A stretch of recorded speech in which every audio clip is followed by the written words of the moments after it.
Ralph Waldo Emerson. Dia bilang, the only person you are decide to become is the person you decide to be. Satu-satunya sosok yang engkau pasti akan jadi seperti itu adalah sosok yang engkau putuskan begitu. Jadi engkau besok jadi apa itu tidak tergantung apa-apa, cuma tergantung keputusanmu sendiri. Kalian ingin jadi apa? Kan sering saya sampaikan manusia itu full of potensi. Dalam dirinya penuh potensi macam-macam. Kalian putuskan mau jadi apa itu pasti kalian bisa. Dan seperti itulah masa depanmu. Itu dari quote ini sebenarnya terasa betapa pentingnya model resolusi tadi. Kalau kamu tidak narget dirimu apa-apa, ya kamu tidak jadi apa-apa. Tapi kalau kamu ingin jadi sesuatu, ya seperti itu nanti engkau akan menjadi. Jadi the only person you are destined to become is the person you decide to be. Satu-satunya sosok seperti apa nanti takdirmu, ya seperti itulah keinginanmu. Jadi inginkanlah. Sering saya bilang kelemahannya teman-teman yang masih muda itu biasanya abai tujuan. Hidupnya masih ingin senang saja, ingin nyaman saja. Tujuan bayanganmu nanti kalau sudah tua. Nanti lah kalau sudah dewasa, sudah lulus, sudah nikah, sudah baru-baru kamu. Padahal kalau sudah nikah terus kamu merasa wah telat. Sekarang saya sudah sampai di titik ini. Harusnya kemarin-kemarin saya narget diriku. Makanya mumpung kalian masih di usia-usia, saya tidak tahu ini usia mahasiswa kan sebagian besar ya. Kalau dari wajahnya masih muda, masih semangat-semangat lah. Meskipun generasi hari ini kan dicitrakan serba pesimis, tapi saya lihat kalian tidak lah ya. Tidak ada bedanya. Optimislah, tetapkan tujuan. Kalian ingin jadi apa? Jangan kalah sama anak TK. Jadi bila perlu kamu tulis besar-besar. Jadi targetku adalah 10 tahun yang akan datang aku harus jadi orang seperti ini. Nah, seperti itulah nanti kalian akan terbentuk. Baik, di situ pentingnya resolusi. Ditambahi kalimat dari Covey, Stephen Covey. Kata dia, I'm not a product of my circumstances, I'm a product of my decision. Aku bukan produk lingkungan sekelilingku, kata beliau. Aku adalah produk keputusanku sendiri. Kan kita sering menganggap bahwa lingkungan, masyarakat, situasi sekitar itu membentuk diri kita. Tapi kata Covey tidak begitu. Sebenarnya yang lebih vital membentukmu adalah keputusanmu sendiri. Pak, kan lingkungan mempengaruhi kita, Pak. Masyarakat mempengaruhi kita. Iya, masyarakat mempengaruhi kita. Lingkungan mempengaruhi kita. Tapi keputusan kita lah yang menetapkan saya ikut orang-orang, saya terpengaruh lingkungan atau tidak.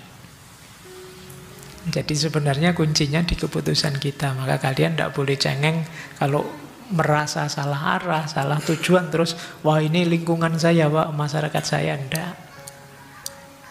Ya kamu sendiri yang memutuskan tadinya.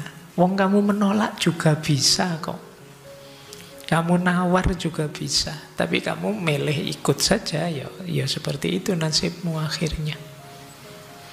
Maka kata Covey, aku bukan produk lingkunganku, aku adalah produk keputusanku sendiri terhadap hidupku.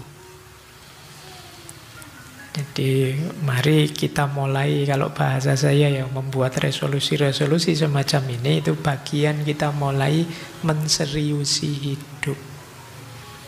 Ayo mulai agak serius, kalian punya tujuan apa, merancang strategi apa untuk mewujudkan tujuan itu, dan lain sebagainya. Ya memang hidup ini penuh, kalau kata Martin Heidegger, faktisitas-faktisitas yang sering tidak terduga. Tapi betapapun demikian, tidak boleh kemudian membuat kita menyerah saja, mengalir saja.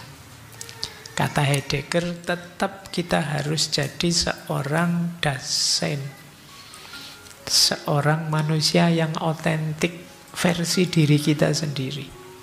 Jadi meskipun mungkin kita ngalami pahit, kekalahan, kejatuhan, tapi kalau itu semula keputusan kita, keinginan kita sendiri, itu rasanya mantep.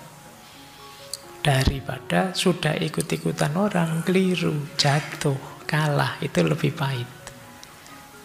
Maka putuskan sendiri hidupmu, pilih, dan apapun nanti konsekuensinya, lebih mudah kita menerimanya. Baik, itu ya, itu kopi. Masih adakah yang saya bawa?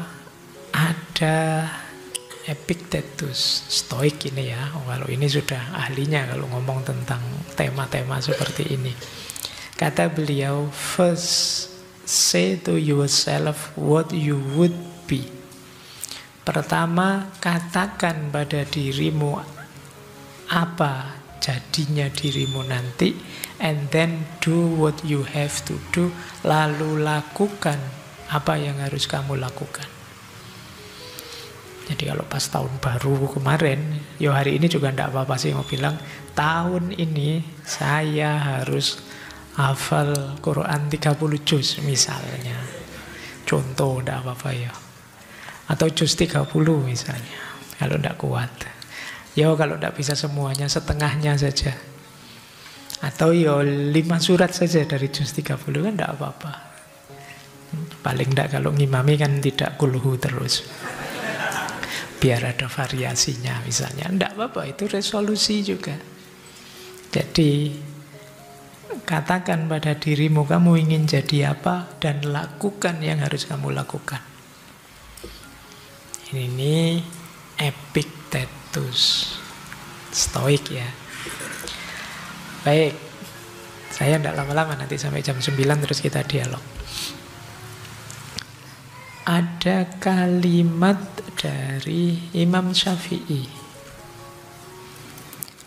Beliau bilang, kun alian bihimmatika fa innal qanaata la ta'nil kasal.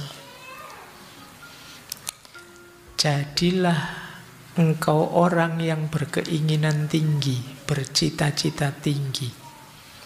Karena sesungguhnya qanaah itu tidak berarti males. Ini orang sering salah paham kan, memaknai qanaah itu, ala pak, hidup ini saya pasrah saja, sudah ada yang ngatur. Terus kalian tidak ngapa-ngapain, itu males namanya. Dan itu bukan qanaah. Jadi qanaah itu keterbukaan jiwamu menerima berapapun bagianmu yang diberikan oleh Allah setelah kamu berikhtiar maksimal semampumu. Nah, targetmu juga jangan yang rendah-rendah, ya targetlah yang tinggi. Jadi bukan target yang biasa aja. Makanya kata Imam Syafi'i, kun alian bihimmatika. Jadilah orang yang bercita-cita tinggi. Bercita-citalah setinggi mungkin. Karena apa? Karena nasib kita seperti apa kita tergantung cita-cita. Jangan beralasan qanaah, kemudian kamu jadi males. Jangan beralasan pasrah terus kamu jadi males. Jangan beralasan semua sudah dijatah, sudah ditakdir oleh Allah terus kamu jadi males. Jadi pandangan kalau dalam Islam tentang takdir, tentang qanaah, tentang ridho, itu arahnya tidak membuat kita pasif sebenarnya, tapi maksudnya adalah agar kita tidak putus asa apapun hasil yang kita terima. Tapi sebelumnya ya diawali dengan ikhtiar-ikhtiar. Baik, jadi ini kun alian bihimmatika fa innal qanaata la ta'nil kasal. Selanjutnya tulisannya hilang jadi tidak usah saja. Ini sebenarnya urusannya font ya. Dari Ibnu Qayyim al-Jauzi. Ini arahnya, pikirannya sama seperti Imam Ghazali tadi. Jangan bercita-cita rendah kalau engkau bisa tinggi. Jadi jangan hanya target 10 kalau kamu bisa 100. Itu sama kayak kalian ditanya, ini kan konteksnya misalnya, kuat enggak kamu puasa sunnah Senin Kemis setahun penuh?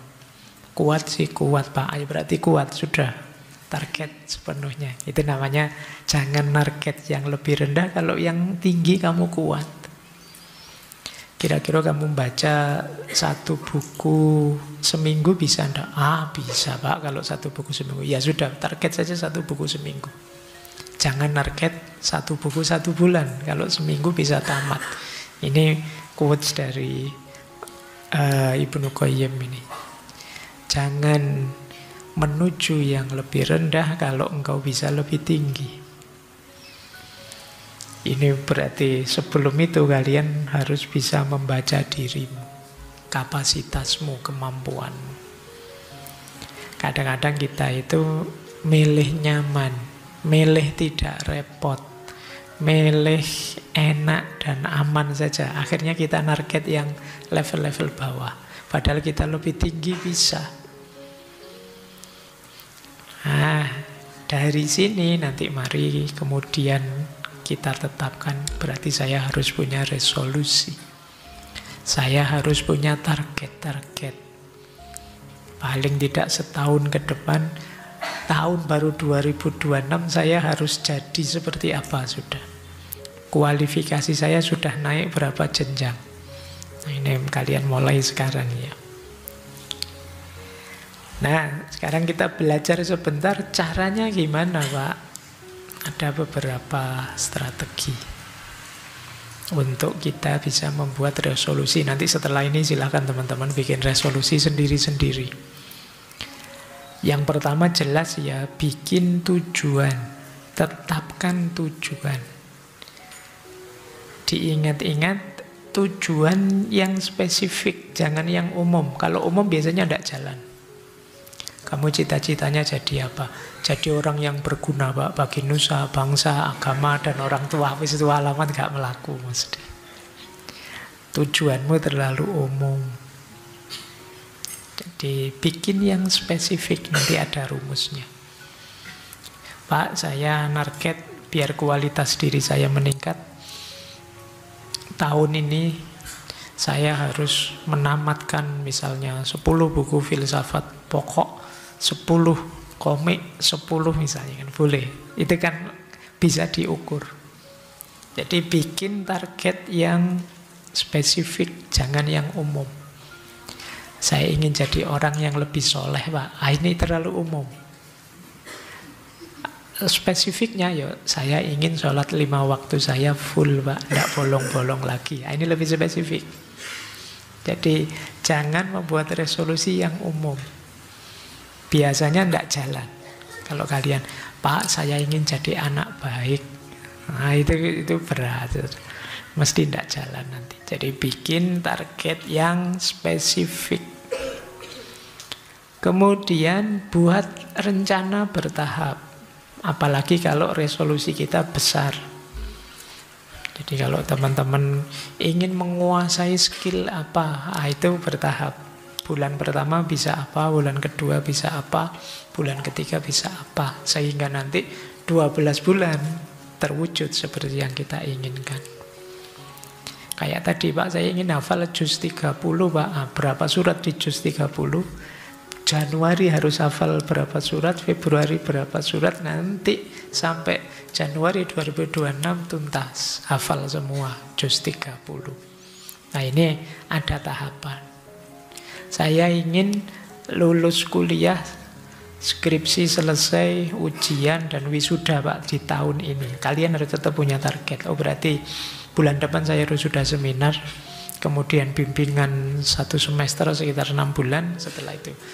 Ini namanya ada tahapan. Biasanya kalau tidak ada tahapan, kalian kebingungan sendiri, mulainya dari mana, melanjutkannya bagaimana. Kemudian pantau, dievaluasi. Lebih enak punya jurnal seperti ini, punya catatan sendiri atau online saja, notes-notes di HP kan banyak aplikasi-aplikasi. Jangan medsos, kalau medsos biasanya kalian ingin pamer saja sih. Ya kalau di medsos paling kalian mau cerita, alhamdulillah sudah hafal 5 surat, itu biasanya pamer itu. Sudahlah, bikin catatan kamu sendiri sajalah untuk kita sendiri. Orang tahu tidak apa-apa, tapi kita tidak ingin pamer. Biasanya kalau ada motif pamer itu terus berubah orientasinya. Jadi kita pantau terus. Loh kok kemarin tidak sukses ya, bulan ini saya target 3 surat, ternyata baru 2 surat. Ini sebabnya apa ya? Ini namanya evaluasi. Kemudian motivasi dijaga terus, komitmen, istiqomah. Mungkin lebih enak kalian bikin waktu khusus atau pakai strategi khusus untuk menjaga motivasi. Mungkin saja ada hal tak terduga, situasi luar biasa. Yo, tidak masalah kalau kalian berkompromi, menyesuaikan resolusimu. Pak, tidak disangka ternyata saya pinginnya sih lulusnya setahun depan, ternyata tahun ini sudah diancam DO ya Pak. Terus, nah itu yo harus diatur lagi. Wah berarti tidak jadi hafalan Qurannya. Saya pending ya Pak untuk ngurusi skripsi yang tahun ini, boleh. Jadi fleksibel, tapi tetap disiplin. Tapi jangan cengeng, jangan manja. Jangan karena alasan sepele, alasan simpel terus resolusi kamu kompromikan. Pak, saya sudah target setiap habis Isya menghafalkan tadi Pak. Tapi ternyata pas habis Isya itu ada acara TV favorit ya Pak. Saya itu tidak penting. Kalau yang seperti ini ya kalian jangan berkompromi. Jadi ini fleksibel tapi tetap disiplin. Kemudian rayakan capaian kecil. Rayakan capaian kecil itu alhamdulillah sudah hafal 1 surat. Nah, beri hadiah dirimu. Kalau biasanya di angkringan habis 2, sekarang boleh 3. Untuk diriku khusus. Nah ini memberi reward, memberi hadiah. Ini biasanya nambah kamu semangat. Ya, kalian sendiri yang ngatur ya, reward untuk dirimu apa. Apa nambah jam tidurnya ditambah setengah jam Pak, boleh. Atau hafalah gitu. Silakan kamu kasih reward sendiri dirimu. Jadi strateginya seperti ini teman-teman ya. Jadi tidak sekedar pokoknya saya harus begini titik.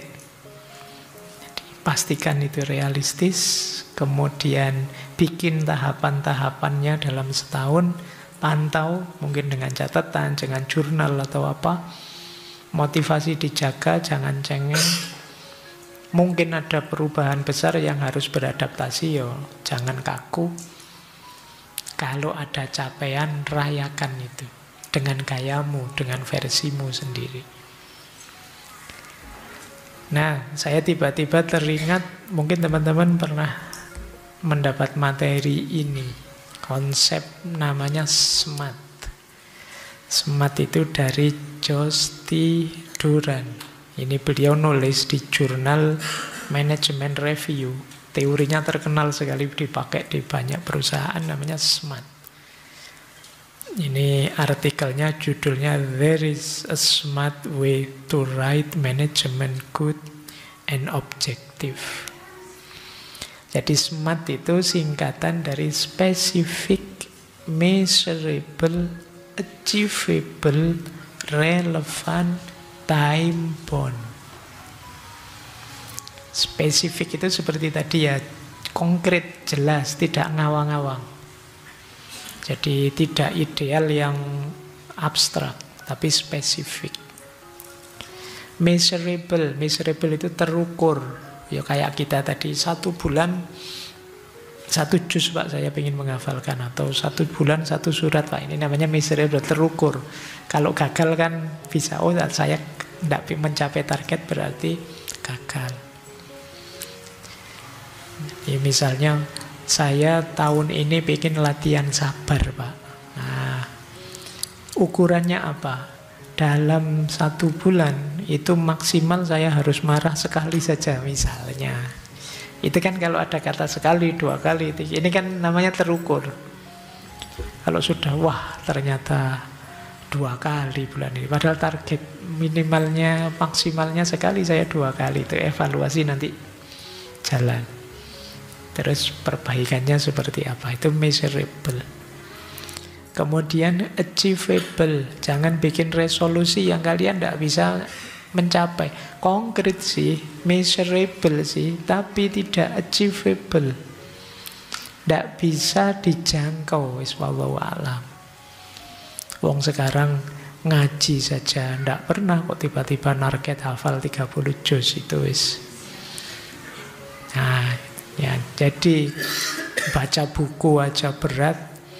Targetnya sekarang pokoknya tiap hari harus menamatkan 1 buku. Itu alamat tidak akan jalan. Tidak achievable. Biasanya kalau pas semangat-semangatnya itu kan wah, dijalankan semua, tapi dapat 1 putaran, 2 putaran terus males lagi. Bikin target yang achievable. Makanya tadi saya bilang, bercita-cita targetlah setinggi mungkin. Setinggi mungkin itu maksudnya setinggi-tingginya, tapi yang mungkin. Jadi bukan yang tidak mungkin. Oke, setelah itu relevan. Relevan itu nyambung, relate dengan hidupmu, bermakna, ada gunanya. Jangan bikin resolusi yang tidak ada gunanya, tidak penting sama sekali. Nah, misalnya apalah, mungkin kalian bikin resolusi yang ini gunanya apa tuh ya? Kamu sendiri tidak tahu, tapi kamu sendiri yang target begitu. Misalnya kalian, pokoknya Pak kalau bisa ya, seminggu sekali saya harus nongkrong sama teman-teman di kafe yang sekiranya itu, misalnya. Nongkrong saja, tidak ada targetnya. Terus kalau ditanya, lah alasannya apa kok harus seminggu sekali di kafe? Tidak tahu Pak, ya asik saja. Itu namanya tidak relevan. Tapi kalau kamu bisa menyebut, iya Pak, karena saya tidak boleh putus hubungan dengan teman. Kalau ketemu seminggu sekali bagi saya itu sudah minimal. Makanya minimal seminggu sekali nongkrong. Kalau ada alasannya begini, ini namanya relevan. Jadi makanya apa saja yang ingin kamu putuskan, coba pastikan penting tidak buatmu. Wong yang tidak ada gunanya saja jangan deh. Apalagi yang berdosa, apalagi yang sia-sia, wah itu mis. Pokoknya dalam waktu seminggu Pak, saya paling tidak download 1 video lah Pak, buat koleksi video yang begitu-begitu. Wah itu apalagi begitu jangan. Jadi yang negatif-negatif jangan. Jangan yang negatif, jangan yang tidak ada gunanya. Pastikan semua tuh target, semua tujuanmu penting. Itu namanya relevan. Dan T yang terakhir, time bound. Time bound itu apa? Durasi waktunya jelas. 3 bulan Pak, 12 bulan. Jadi setahun pas saya harus jadi seperti ini atau bisa seperti ini. Nah ini namanya time bound. Jadi kalau bikin resolusi boleh pakai teori ini. Bikin resolusi yang SMART. Specific, measurable, achievable, relevant, dan time bound. Ini tak kasih contoh ya. Ini contoh agak ngasal sih, tapi mungkin biar teman-teman dapat gambarannya. Misalnya, Pak, resolusi saya itu sebenarnya secara umum saya ingin lebih spiritual, ingin lebih dekat dengan Allah. Nah, tapi kalau hanya ini kan kurang spesifik, maka buatlah spesifik. Misalnya kalian buat spesifik begini, saya ingin sholat 5 waktu saya lengkap dan setiap hari ngaji 2 lembar, 2 halaman Al-Quran saja sudah. Nah ini spesifik, namanya kan jelas. Pokoknya sholatnya ndak bolong plus setiap hari ngaji 2 halaman. Ini sudah terukur, sudah measurable karena sholat ndak bolong itu berarti semua sholat dijalankan dan 2 halaman saja minimal. Terus achievable juga, bisa dijangkau. Kan mudah itu kalau cuma 2 halaman kan kalian bisa menyisip-nyisipkan waktu. Di antara mungkin waktu maghrib sama isya atau habis subuh dan lain sebagainya. Itu namanya achievable. Relevan tentu saja karena kita orang beragama. Kedekatan kita dengan Allah itu penting, itu pasti relevan. Dan time bound itu waktunya. Kamu target misalnya 1 tahun, Pak. Dengan strategi spiritual, target saya tambah dekat pada Allah. Terus kamu ngatur langkah-langkah. Nah, yang awal tadi, yang ngaji dan sholat, itu bulan Januari, Pak. Jadi 1 bulan saya membiasakan sholat tidak ketinggalan, kemudian ngaji 2 halaman. Januari. Februari, Maret nambah lagi. Ditambah setelah sholat berdoa atau berzikir. 5 menit saja, nggak banyak-banyak. Tidak hafal ya baca. Tidak bisa baca ya dengerin headset. Yang penting ada zikirnya. 5 menit. Februari, Maret. Nah ini 2 bulan. Jadi, tapi di Februari, Maret sholat 5 waktu dan ngajinya tetap. Sudah lanyah ya ditambahi lagi ada zikirnya. April sampai Juni ditambahi lagi. Kalau ini bukan ibadah yang sifatnya ritual, tapi ibadah sosial. Mungkin sedekah. Mulai tahun ini, nanti bulan April sampai Juni, saya kalau Jumatan terus nyemplungin itu. Kalau kemarin 1.000, sekarang 2.000 misalnya. Nah, ini ibadah sosial target. Terus nanti bulan Juli, Desember kamu target, saya harus ikut kajian-kajian agama minimal dalam 1 bulan 2 kali. Misalnya, ini ya. Ini yang disebut rencana. Jadi nanti di akhir Desember sholatmu lengkap, ada zikirnya, ada ngajinya, kamu baik secara sosial, ada sedekahnya, kemudian ilmu agamamu tambah terus. Jadi itu setahun ke depan bulan Januari kamu sudah jadi orang soleh, sudah luar biasa kan ya, selangkah-selangkah. Itu yang disebut resolusi. Jadi kelihatannya kan tidak berat, makanya tadi istilahnya achievable, bisa ditempuh sesuai waktunya. Ini bisa kalian pakai untuk apa saja. Jadi kalau ini contohnya agama. Untuk studimu juga boleh, untuk mengupgrade kualifikasi intelektualmu juga boleh. Mungkin yang ingin jadi penulis mulai target untuk punya karya tulis dalam setahun ini, dirancang step-stepnya dan seterusnya. Inilah resolusi namanya.